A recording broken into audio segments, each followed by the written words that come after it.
Hi everyone! So this video is actually a compilation of failed DIYs that never made it onto one of my channels. I do a lot of experimentation for my videos, which means that some ideas simply don't turn out the way I hope.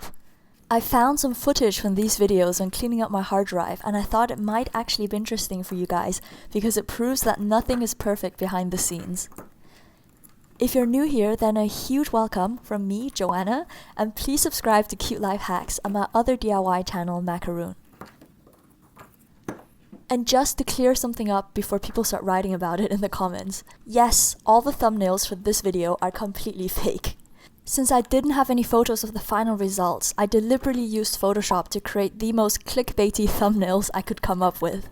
If you clicked on this video because of those, then thank you so much.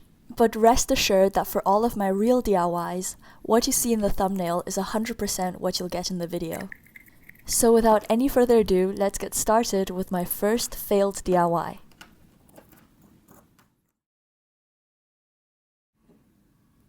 The idea for this one came about when I saw a post on Pinterest where someone made edible paint using Skittles. I thought that looked pretty cool, so I began thinking of all the other things that you could possibly dissolve some Skittles inside. I came up with the idea that it might be possible to use the food coloring inside different types of candy to add color to nail polish. So I bought a whole bunch of nail polish along with Skittles and jelly beans. I thought that jelly beans might have more food coloring inside, so I decided to test those out as well. I started by dividing the candy up into different colors and then chopping them into small pieces. Then I added these into the nail polish. I was really excited for the next day because I figured that the colors should come off overnight. But sadly, the bottles looked exactly the same the day after. Then I thought maybe I should wait a few more days, and I literally waited for 4 weeks before giving up and accepting that this DIY is just not going to work.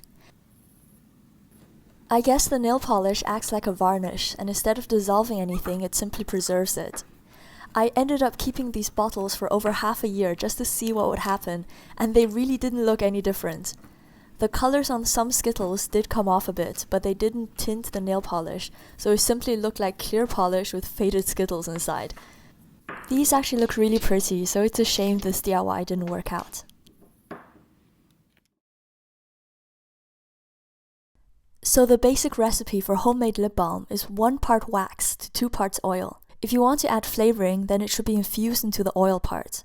This is why I tend to use oily substances like Nutella, peanut butter, or peppermint oil from toothpaste for my lip balm recipes.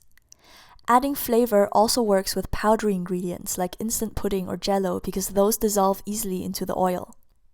This is the reason why water-based ingredients such as jam, soda, or juice won't work for making lip balms. My idea behind this DIY was to use tea bags to create scented oil that can be included in DIY lip balms. I went out and I bought a bunch of berry and red fruit tea since I thought those might also give it a nice tint. Then I poured olive oil over everything, and basically nothing happened. I tried it again by using melted coconut oil over a stove, but heating it didn't make a difference either. So the conclusion is that tea bags simply don't work in oil, and it's best to look for other ways to add scent and color to lip balm.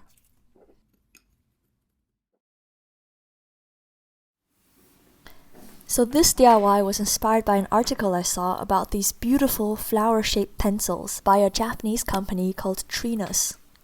When you sharpen them, you get shavings that look like flower petals. I thought it might be possible to make a DIY version using air-dry paper clay. So I bought some blank pencil leads and began creating a flower shape using thin rolls of clay. I made a pink one using normal lead and then a blue one using yellow-colored pencil lead. I decided to use paper clay because I thought it's softer when dry and probably easier to sharpen, but it turns out it's too soft, so instead of coming apart in one piece, the clay simply crumbles. I also tried sharpening it with a craft knife, which didn't work very well either, and both methods seemed to cause the lead to snap, so I had to accept that this DIY wasn't ready to be made into a video. There's a well-known method of making edible soda slime using soluble fiber powder, but like so many YouTube DIYs, this isn't a method that's easily available for people who live outside the USA. So my goal for this DIY was to find a way to make slime using real soda and ingredients that can be easily found in any country. My first attempt involved mixing Coke, Fanta and Sprite with a packet of pudding powder each and then heating this up. Pudding powder mainly consists of cornstarch, which is used to thicken liquid into a slimy consistency. This actually worked on the soda, but the result was way too sticky to be effective.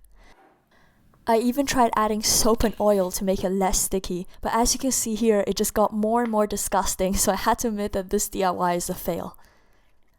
I still think there's some potential to this idea, such as maybe using it as a stress ball filler or turning it into liquid soap. If anyone else wants to try it, then be my guest. My second attempt was based on the recipe for my nail polish remover slime. If you can still remember that, I mixed equal amounts of nail polish remover with glue, and the slime turned out perfectly. So I figured it should be possible to replace the nail polish remover with any other type of thin liquid, such as soda. So I made the recipe using my usual method, which is baking soda and contact lens liquid. The slime actually worked, even though it looked a bit pale, but I thought I could probably use food coloring on it. However, when I left the slime alone for the bubbles to rise, everything started to fail. It basically separated into a layer of glue slime over a layer of liquid Coke, and it looked really disgusting, so I don't have any footage of that. I thought that maybe the gas inside fresh Coke caused it to split, so I tried it again using flat Coke, but this failed as well. So I've come to the conclusion that Coca-Cola or any type of soda is too acidic to be used for slime. In case you're not familiar with the chemistry behind this, slime is simply a result of a chemical reaction between PVA and borax under alkaline or basic conditions. So having the right pH level in your mixture is very important, and this is why it often helps to add baking soda. I think that slime simply won't work using very acidic liquids like coffee, juice or soft drinks. So now we've reached the end of my fail compilation.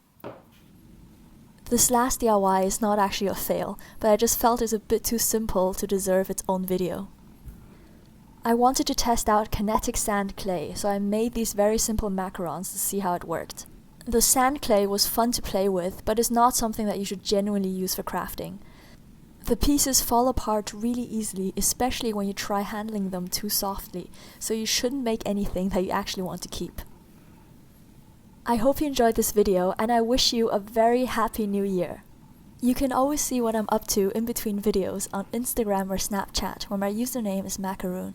Or simply pause this video and scan my snap code from the screen. Thank you so much for watching, and I'll see you soon. Bye!